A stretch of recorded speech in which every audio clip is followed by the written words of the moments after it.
This week, the sky brings, yep, as you guessed it, more intensity, more October surprises. I'm going to get into all that and more, and what it means for you and how we can work with it and not get worked over by it on today's episode of Cosmic RX Radio.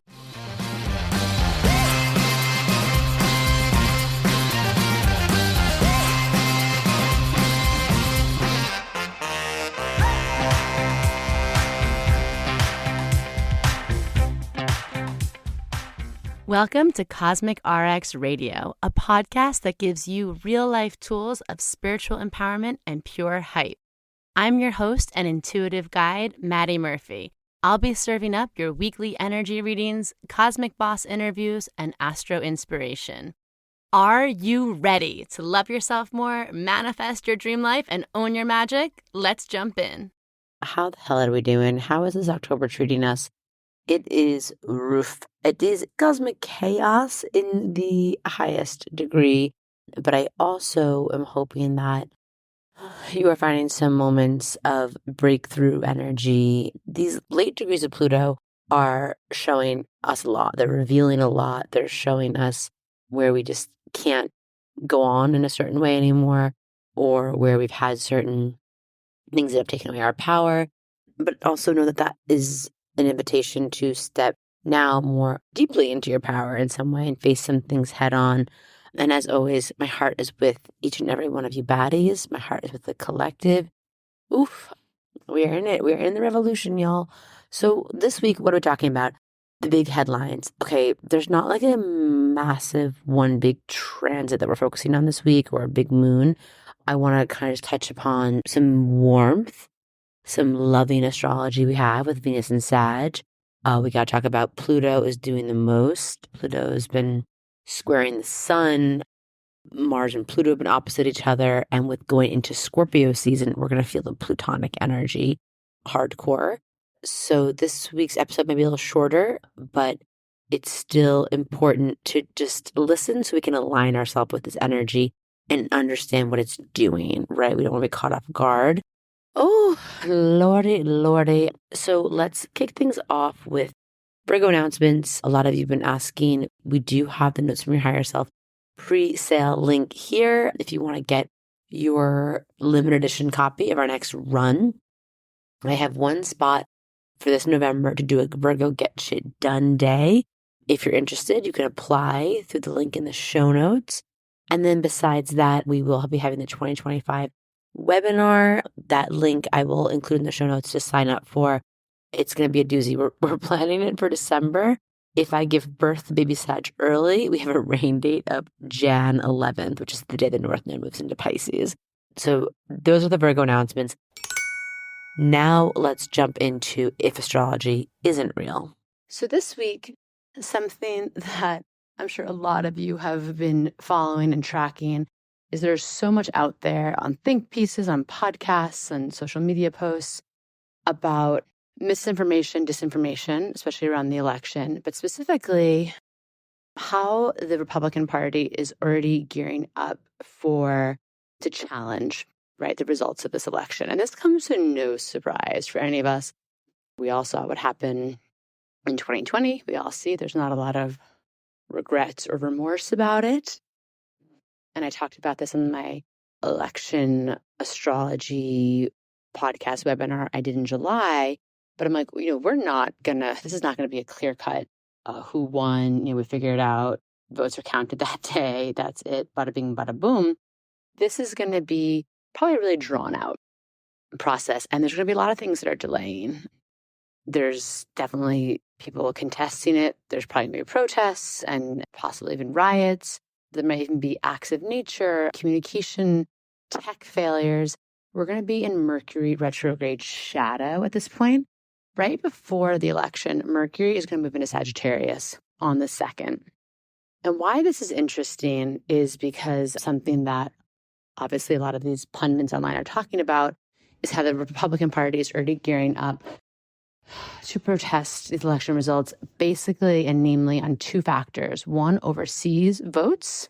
So people living overseas, even people in the military, they're looking to contest, challenge that. And then, of course, these claims that Democrats are bringing undocumented people in by the handful, by the truckload, so they can vote in these elections. Again, go follow Abby Richards. She's a misinformation, disinformation expert, but she does a lot of studies with research and receipts to back it up about how this is very unfounded. That like since the 80s, there's been like a handful of times that has happened. But it's just a way, again, to set up this sort of misinformation, disinformation, rhetoric, and also create some really hateful, anti-immigrant, racist, not even undertones, overtones to everything. But why this is so tied to astrology is because, like I said, Mercury moves into Sag. We know Sag rules other cultures, things overseas.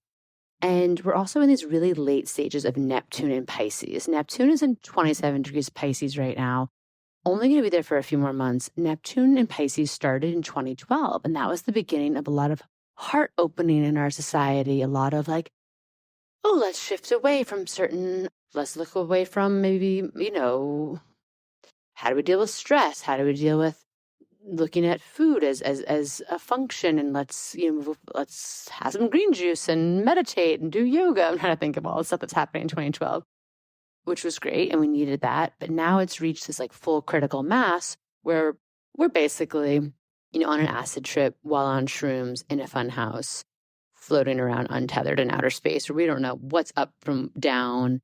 There's deep fakes. There's so much fake information out there. It is honestly hard to understand who to believe about what.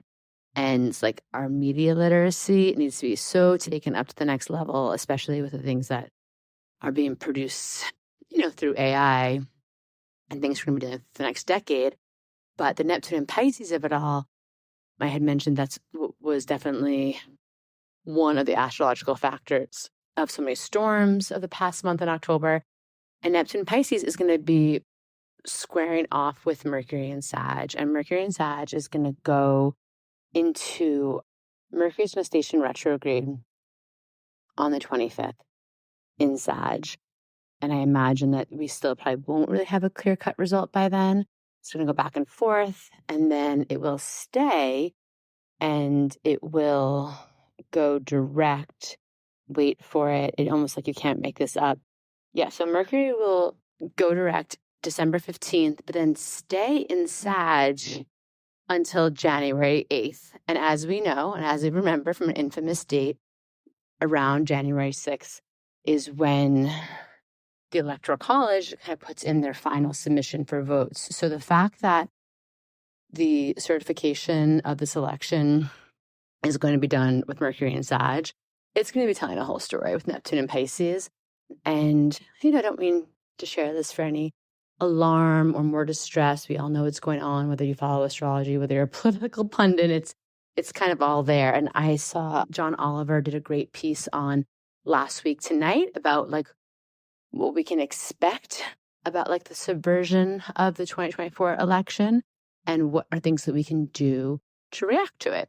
And one of the things is just, really making sure you're registered to vote, making sure you go out to vote, voting early.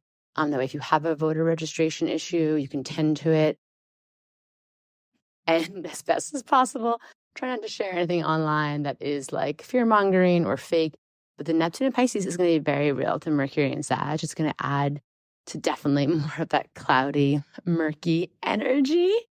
So if you have something that you see in the news that you want me to cover next week and how it ties into astrology, slide my DMs. I love hearing from you. I love seeing what pops up for you. And you can tune in next week and we'll be sharing more on that. Okay, stepping into the moon report.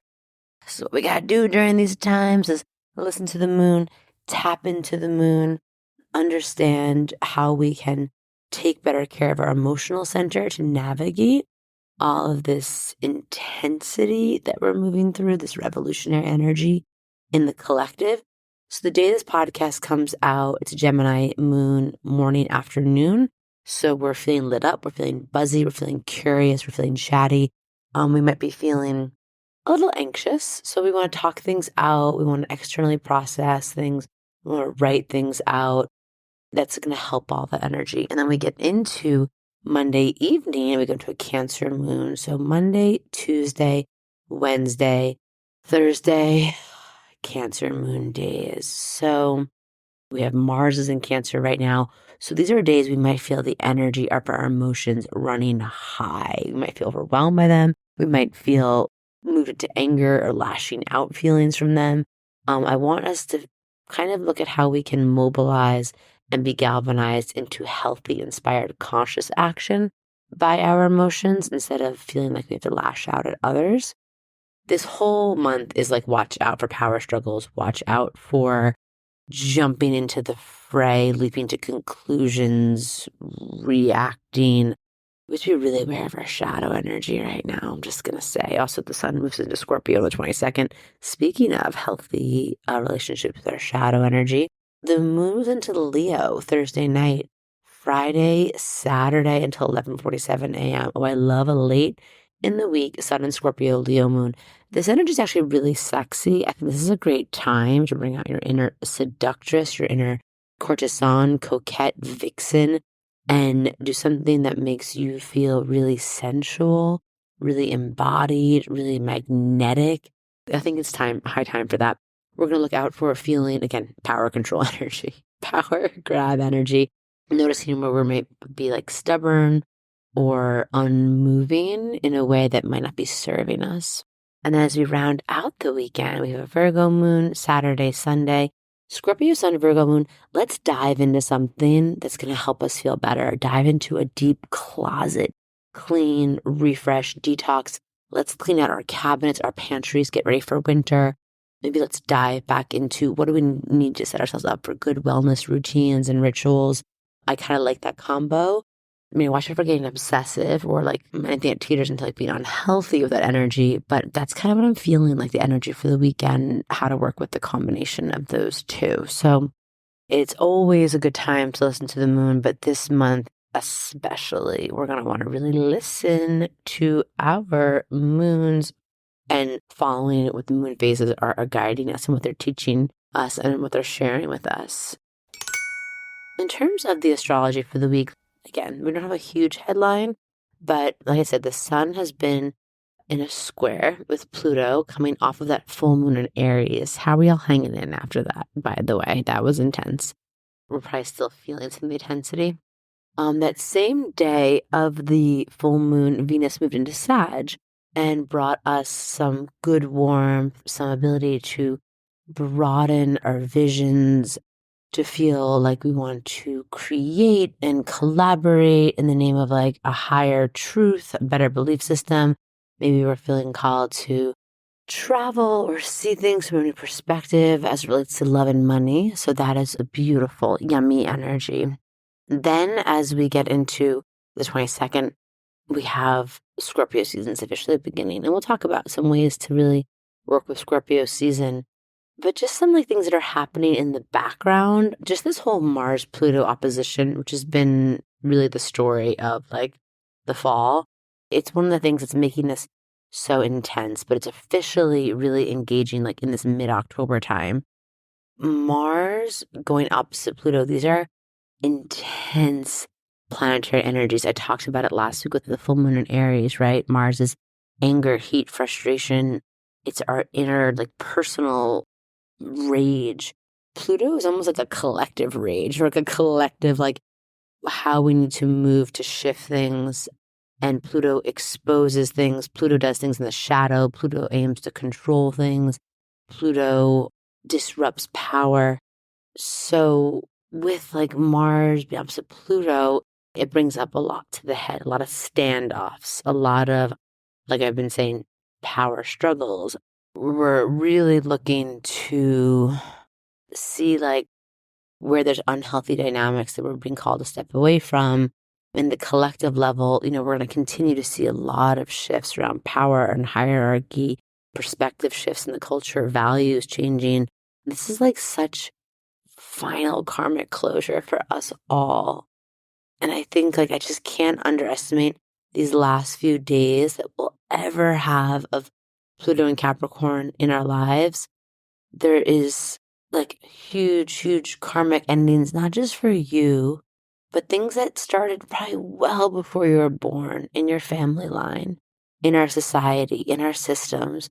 So if you're going through something and you can't understand it, like, why does this one pattern keep popping up at work or my relationships or with my money or with myself or my body? It probably didn't start with you.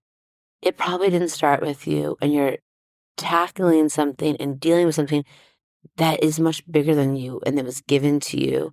And I'm sorry, I wish sometimes we didn't have to go through this, but there is something about people who are born in this time right now who are dealing this sort of healing work that it's like we are the ones here to break a lot of cycles, to end a lot of patterns, and everything from, if you were raised in an unhealthy, like toxically religious environment, or you're raised in an environment where you saw women being treated a certain way, or where you weren't told you could love a certain person or be, live in a community where your identity wasn't respected. I get it. There are so many wounds to carry around and there's so much hurt from that. But this is the time to not really sit in like the self-victimized place or the navel-gazing place or the place of like, why is this happening? Why? It's the time to figure out what you need to do to step into your most healed self. Because your most healed self is your most liberated self, and your most liberated self can hold more space for the liberation of others, can hold more space for real embodied healing, for more joy, for creativity, for feeling well resourced, for just a new way forward, right? Like we all can't control what happens to us, unfortunately, but we can control how we react to it, how we heal from it, and what we do moving forward with it. And this Scorpio season, a lot of us might be confronted with that. And of course, Scorpio season is always going to bring up the big things, right? Money, power, sex, magic. And Scorpio season is always a time to go really deep, and maybe even go into our shadows or go into something we haven't looked at so we can fly really high in Sag season. And Scorpio season wants us to transform and really own our power and not just like live at the surface level.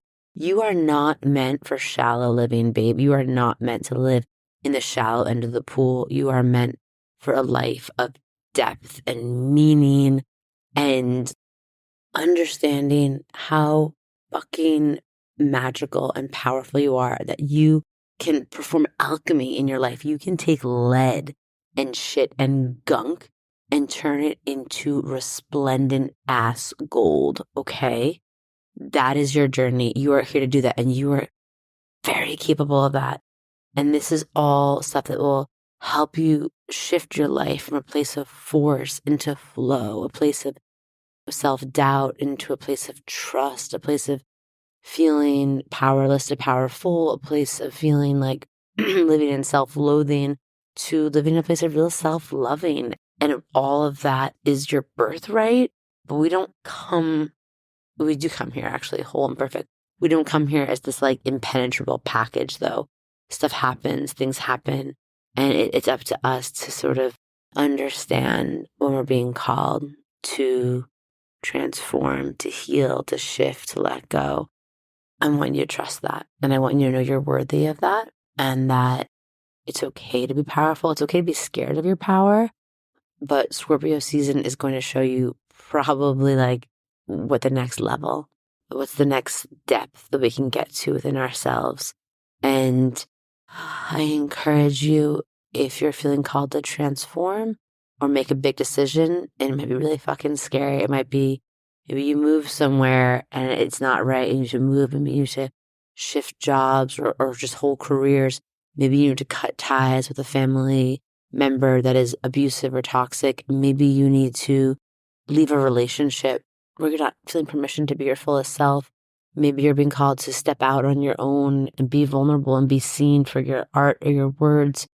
This is the time to do it. And remember, it may be bigger than you, and that's why it feels so heavy. But when it's bigger than you, you have so much power at your back through your lineage, right? We go into Samhain next week, and we go into this remembrance that we have a lineage of either our earthly ancestors or also the ancestors of people who have similar lived experience to us. And when we heal, we make a new decision, we have all of their support, because we're also healing all of them in the quantum way. And I want you to lean back and trust that, if that helps give you some of the fortitude and encouragement and strength to do what you know you need to do. So I am going to be here for every step of the way. Also, pay attention to your psychic messages. They're going to be popping off the psychic message alert. We're going to be getting a lot of them, I would say right now. So pay attention to that. Trust the rebirth, trust the transformation. Don't engage in power plays. Don't be afraid to leave the shallow ends. There's so much of the treasures, right, that you seek are in the caves that are super, super deep. And I'm just excited to see where this journey takes us all. So we're moving through October. We're getting through it together. If you have anything that you want to share, anything, if astrology isn't real moments, hit me up in my DMs. Of course, if you want to gather for the new moon in Scorpio that we have on 11/1, join the Cosmic RX Plus Premium Community, the Lunarverse. This is a time definitely to be together and to be in community with like-minded, open-hearted individuals. For that, I know. Sending you so much love. Until next week, mwah.